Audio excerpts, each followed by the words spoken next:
Six Flags Darien Lake is one of the bigger parks in New York, and it is excellent proof that bigger isn't always better. It has a great foundation with an Intamin Hyper, a Gerstlauer Eurofighter, an Aero Looper, and a classic Woody, but after that it struggles. Today, let's talk about Darien Lake and why it's not exactly an incredible park. First off, this park is in the middle of nowhere. It's as bad as Holiday World with all the farmland and nothing that you drive through to get to it.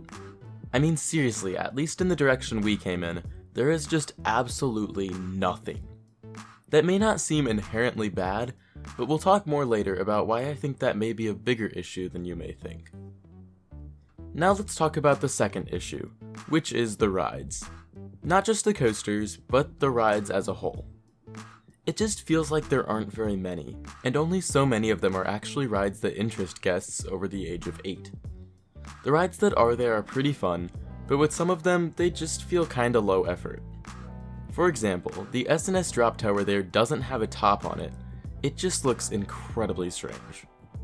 I don't want to sound like I hate the rides, but come on, how much can a little piece at the top with the ride's name on it cost? Along with the drop tower, there's the SLC.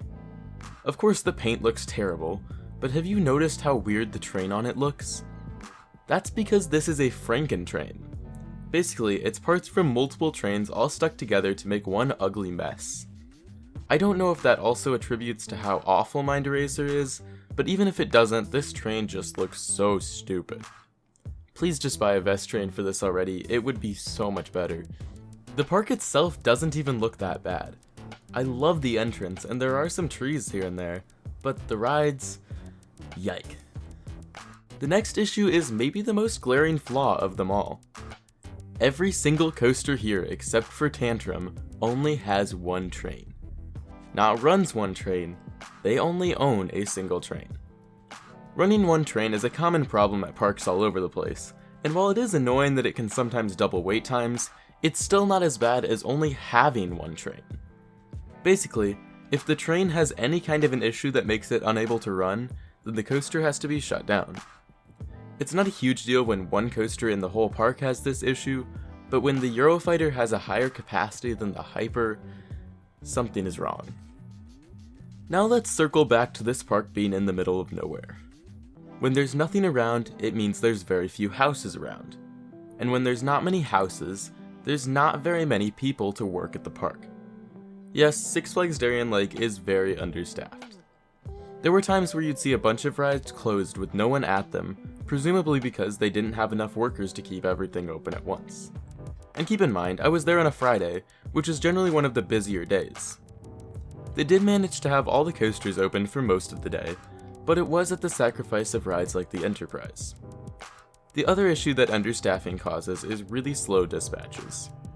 It's not bad on Tantrum because it has such small trains, but at least in my experience, the trains could be sitting in the station for upwards of 3 minutes. Low staffing isn't something the park can change, so I'm not too angry about it or anything, but it is a pretty big issue with the park and it still needs to be talked about. My next complaint with Six Flags Darien Lake is related to the park itself. During my visit, there were some random paths closed. Like there was a bridge over the Antique Cars ride that was closed with no explanation, you just couldn't walk there. There was also something just past the Boomerang that looked like it should have been a path to Moto Coaster, but when you actually walked over to it, it was closed. It just made no sense. Also, the park layout is really weird.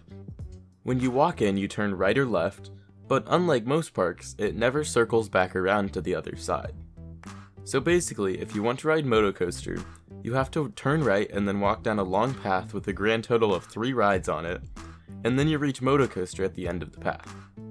You struggle for a bit since it has no entrance sign, and then once you get off, if you want to ride another coaster, you have to walk all the way back down the path instead of something that would make sense, like just continuing in the same direction on a path towards Boomerang.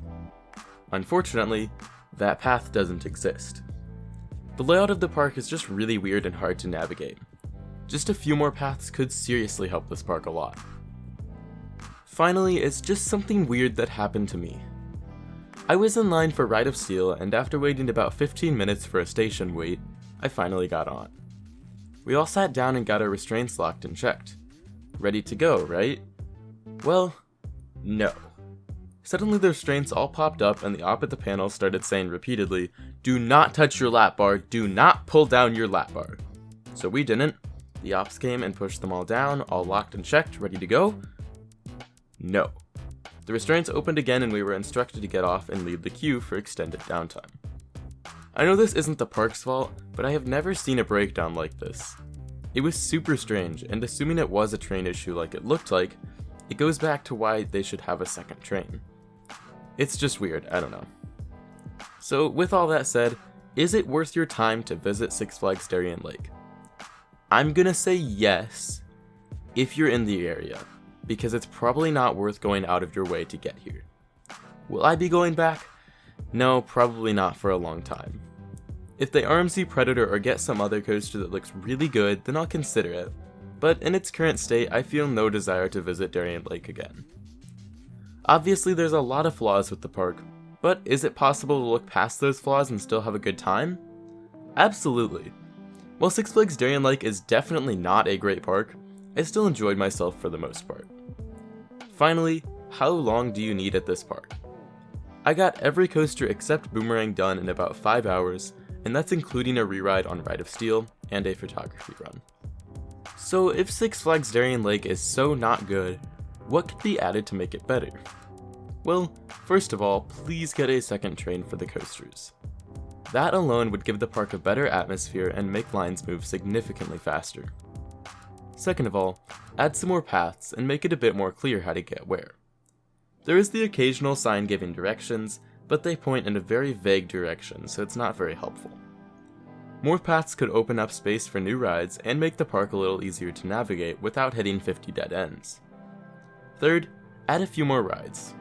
This is actually a pretty minor complaint to be honest, but a few more thrill rides couldn't hurt.